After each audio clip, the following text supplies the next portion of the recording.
May is the International Mental Health Awareness Month. More and more people seek the help of professionals because they experience difficulties on a psychological level.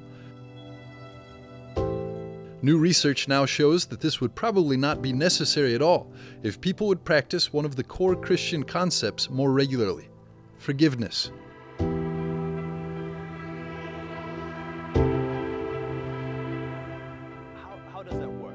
Vatican Bureau Chief Andreas Thonhauser met Andrew Saracen in Rome during a conference on church and science.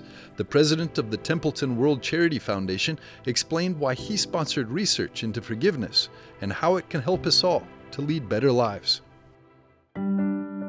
How does mental health and forgiveness work together? May is Mental Health Awareness Month, and for over 20 years, the Templeton Foundations have been supporting research on forgiveness, in particular, its relation to mental health.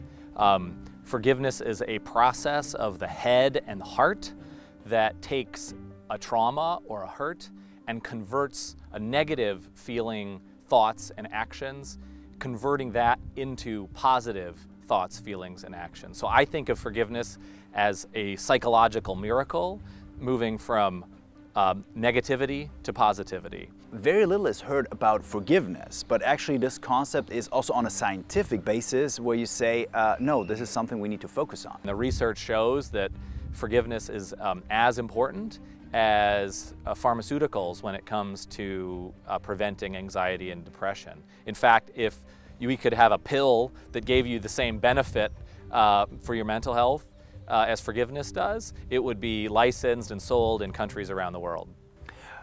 How does that work? First, forgiveness starts with an awareness of a wrongdoing.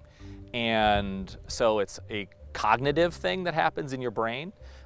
You do need to become aware and concentrate and find the place of hurt, and often that is recalling a specific event that occurred in your life. But in many cases, actually, that does require a forgiveness of self first, before you can forgive somebody else. But as I said before, it is a process of the head and the heart, and starts with a decision to forgive, and then is accompanied also by an emotional release. When we think of religion, for example, Christianity or also the Catholic Church, there forgiveness always played a big part. We think of confession, where you're also being told that you are forgiven. Does that make sense in the light of that research? Absolutely does. I think inspired by the commitments and the obligations of the Christian faith towards forgiveness, that really speaks to the first part of forgiveness, this idea that we need to decide, it's a commitment that we must make.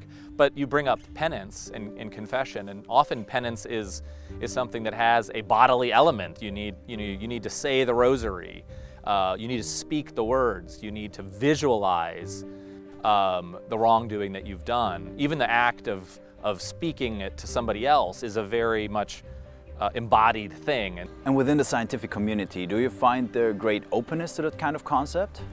So I think within the scientific community, there's a tremendous openness for forgiveness. Psychologists or mental health therapists realize we don't have all the tools we need to address the growing mental health crisis. So there are workbooks that you can do, and we've published a few of them on a website called discoverforgiveness.org. That you can go to. I think, on the other hand, sometimes that we do find a resistance to forgiveness in broader culture. People think that if I forgive, I lose power, that I somehow, cede power that I have to somebody else, I become less powerful.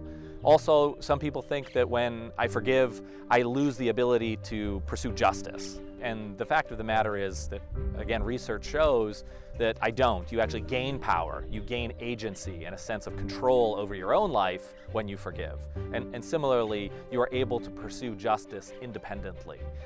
So how often should we forgive our brother? 70 times 70. 70 times 70. Andrew, thank you for being with us. Andrew Saracen, president of the Templeton World Charity Foundation, here with us in Rome. Thank you for being with us. Thank you. Appreciate the opportunity.